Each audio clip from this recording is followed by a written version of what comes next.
J'ai quand même pas mal gonflé, hein. Surtout à droite par rapport à... Bon, vous l'avez vu au titre, je bégaye, j'ai du mal à parler. J'ai fait une opération de dents de sagesse, c'était hier matin, vers 11 h à peu près. Là, il est 15 h, 15 h 30 à peu près, on est le lendemain. Donc c'est normalement le moment où le gonflement s'arrête et à son maximum, j'espère en tout cas. Parce que là, c'est quand même pas mal gonflé. De ce côté-là, il y a vraiment une bosse ici. Alors déjà, je vais vous parler de l'opération. Je suis arrivé là-bas à 9 h et en fait, ils m'ont opéré à 11 h parce qu'ils font par ordre d'âge. Donc il y avait des plus jeunes qui passaient avant moi. Parce que c'était le même docteur qui opérait et qui extractait, en tout cas qui faisait l'extraction des dents de sagesse. Et moi je suis passé à 11 h puisqu'il y avait des plus jeunes avant moi. Alors moi j'ai préféré faire anesthésie générale.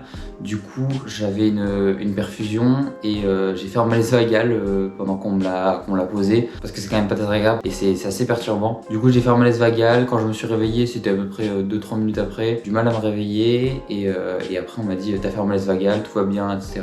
On m'a emmené du coup dans la salle d'opération où on m'a mis un masque sur le visage en me disant que c'est juste de l'oxygène, mais ça sentait un peu bizarre et on m'a même dit si tu tousses c'est normal. J'ai commencé à tousser et d'un coup je me suis endormi. Et c'est le dernier souvenir que j'ai de quand j'avais encore mes dents de sagesse justement. Je pense quand même que le liquide anesthésiant il venait de la perfusion que j'ai eue. D'ailleurs je peux vous montrer, hein, il y a aucune trace. La seule trace que j'ai c'est ce tout petit truc ici là. C'est la seule trace de la perfusion que j'ai, donc au calme. Enfin bref, je me suis retrouvé en salle de réveil ensuite. Il devait être 13 h, 13 h 30. Donc j'ai bien dormi 1h30, 1h30, 2 h. Et ensuite je suis retourné dans ma chambre où il y a ma mère qui m'attendait et j'ai du mal à me réveiller, à reprendre mes esprits. Et j'avais déjà un peu mal, je sentais que ça commençait à gonfler quoi, enfin c'était pas très agréable. Mais c'est jamais agréable les réveils d'anesthésie générale. On m'a ramené un petit plateau avec 2 yaourts, une compote et une glace que j'ai tout mangé. J'étais à jeun depuis la veille 21 h à peu près. Et donc il était 15 h, 15 h 30 quand on est sorti de l'hôpital. Et après je suis rentré chez moi. Tout allait bien jusqu'à environ 18 h, là où ça commençait à faire vraiment mal. En fait de base j'avais de la glace sur les deux côtés et en fait la glace ça suffisait plus, ça commençait vraiment à faire trop mal. Du coup ce que j'ai fait c'est que j'ai pris un codéine. C'est comme un Doliprane mais en plus fort, c'est vraiment puissant. C'est ce truc là et du coup j'avais plein de cachets, j'en ai déjà pris 4.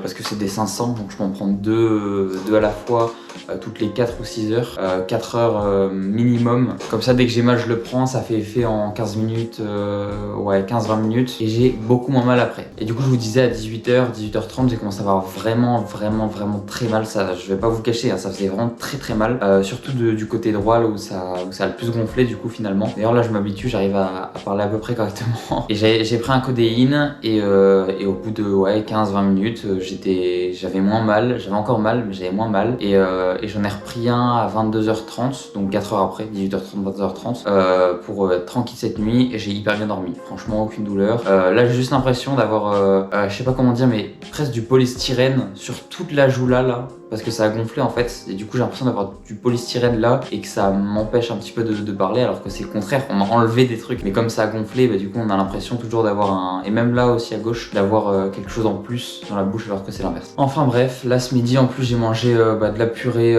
tiède. Vous voyez les pots de bébé, la purée de bébé du coup, avec de la purée de panais aussi. Et puis je mange un peu de glace et un yaourt. Voilà, un yaourt à la vanille et de la glace à la vanille. Le problème c'est que là on est jeudi, je pars au ski samedi et je commence à skier dimanche. J'espère que ça aura au moins un petit peu dégonflé parce que ça peut faire mal avec le casque. En tout cas ils disent diminution de l'œdème entre 3 et 7 jours. Mercredi, jeudi, vendredi, samedi et dimanche, ça fait 5 jours. Donc faudrait 5 jours. Bref, je crois que je vous ai à peu près tout dit. Vidéo courte. Pour les gens qui n'ont pas encore fait l'opération et qui vont peut-être bientôt la faire, je sais pas. Il n'y a pas d'inquiétude à avoir, franchement, c'est vraiment chill. Dans le sens où faut pas s'accumuler du stress. Mais bref, ça va être la fin de cette vidéo, j'espère que vous l'avez apprécié. Si c'est le cas, n'hésitez pas à liker, à partager, à vous abonner. La prochaine vidéo sera sûrement une vidéo de ski et elle sortira... Ah je sais pas, j'essaierai de faire milieu de semaine de la semaine prochaine pour que j'ai le temps de monter parce que je suis en vacances quand même donc je vais me laisser du temps. J'essaierai de faire 2, peut-être 3 vidéos de ski. Il y aura sûrement une vidéo défi. D'ailleurs dites-moi si vous avez une idée de défi dans les commentaires de cette vidéo. Je mettrai une story sur Instagram aussi et je ferai peut-être un post YouTube. Bref, je vous en dis pas plus, je vous laisse sur ça. Merci d'avoir regardé la vidéo jusqu'au bout. On se retrouve donc la semaine prochaine, à plus, merci.